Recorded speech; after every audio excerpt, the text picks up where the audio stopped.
AITA for not backing my wife up when our son says she's no longer his mother? Hey Reddit, I'm honestly at the end of my rope here. I don't even know where to start with this whole mess, but I guess the best place to begin is the moment I realized that my marriage might be completely over. I've been holding back from sharing this, but at this point I'm tired of being painted as the bad guy.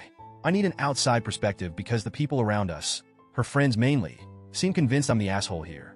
So, here goes. TLDR. My wife told me she regretted marrying me and wished she'd gotten an abortion when she was pregnant with our son. He overheard and told her that she wasn't his mother anymore.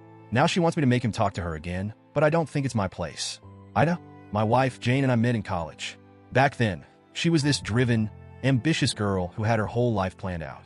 She was majoring in finance and had dreams of working on Wall Street, while I was a philosophy major with dreams of, well, honestly, I didn't really have a clear goal at the time. But Jane was something else. She had this energy about her, and she brought out the best in me. We started dating our junior year, and by the time we graduated, I knew she was the one I wanted to spend my life with. We got engaged when I was 23 and she was 22. People said we were too young, but at the time, it felt right. We didn't rush into marriage, though. We waited a few years, saved up some money, and eventually tied the knot when I was 26 and she was 25. I thought we were solid. We had our fair share of arguments, but nothing too major. Honestly, I thought we were happy. Then, a year after our wedding, Jane got pregnant. It wasn't planned, but it wasn't unwelcome either, at least for me. I was over the moon when she told me. I remember sitting there on the couch, watching TV when she just blurted it out. I'm pregnant. I was stunned for a second, then excited. I told her that whatever she wanted to do, I'd support her. If she wanted to wait, if she wasn't ready, that was fine with me. But she decided to keep the baby, and I was all in. But that's when things started to change. Pregnancy wasn't easy for Jane. I get that. It's not like I expected her to be glowing and happy every day. I did my best to help her out, make her comfortable, and reassure her that we were in this together. But she was distant, moody, and just not herself. I chalked it up to hormones and figured that once the baby came, things would settle down.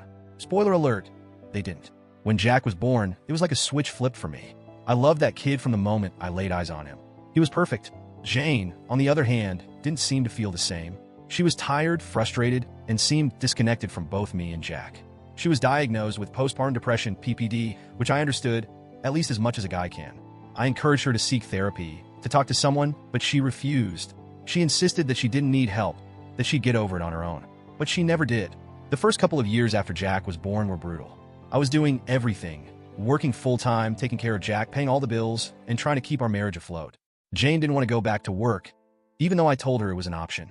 We didn't have to worry about housing costs because we lived in a second home that my aunt and uncle owned, so we could afford a nanny if she wanted to go back to her career. But she chose to stay at home, except she wasn't really staying at home. She wasn't doing much of anything. She'd stay in bed most days, claiming she was too tired to get up. I'd come home from work, exhausted, and have to take care of Jack because she couldn't or wouldn't do it. I felt like a single parent, even though I was married. I tried to be patient. I really did. I understood that PPD was serious, and I wanted to support her.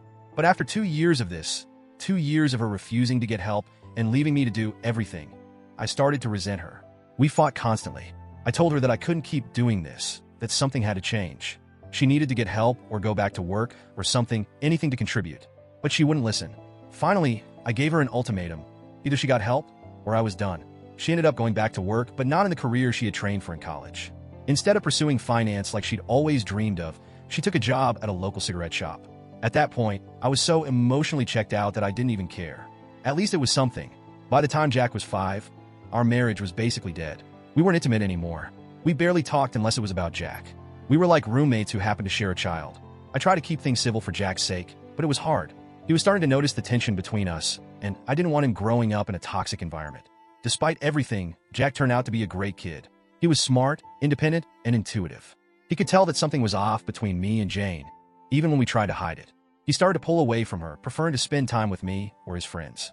Jane noticed, but she didn't seem to care enough to do anything about it. As the years went on, things just got worse. Jack and Jane never really bonded the way a mother and son should. I think it was partly because of how she acted when he was a baby, but also because she just wasn't present. Jack relied on me for everything, and Jane became more of a stranger to him. Fast forward to last year. Jack was 16, and we were gearing up for his senior year of high school.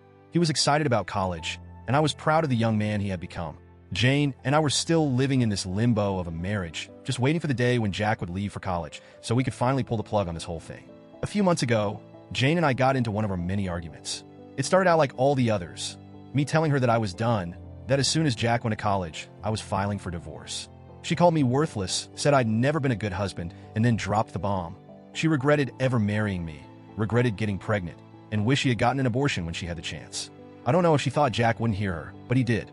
He was standing in the hallway, and the moment those words came out of her mouth, he stepped into the room and said, "Fine, have it your way. You're not my mother anymore. Go fuck yourself." Then he stormed out. Jane was shocked. I mean, I was too, but at the same time, I couldn't really blame him. What kind of parent says that about their kid? If my mom ever said something like that about me, I'd probably react the same way. Jack hasn't spoken to Jane since. It's been almost 2 months now, and he avoids her like the plague. He's a smart kid. He's got a part-time job, his own car, and he buys whatever he needs. If he needs help with anything, he comes to me. But as far as he's concerned, Jane doesn't exist. Now, Jane is pissed at me because I won't make Jack talk to her. She keeps telling me that I need to step in and repair their relationship. But honestly, I don't think that's my job. Jack is almost 18. He's old enough to make his own decisions, and if he doesn't want to have a relationship with his mother, that's his choice.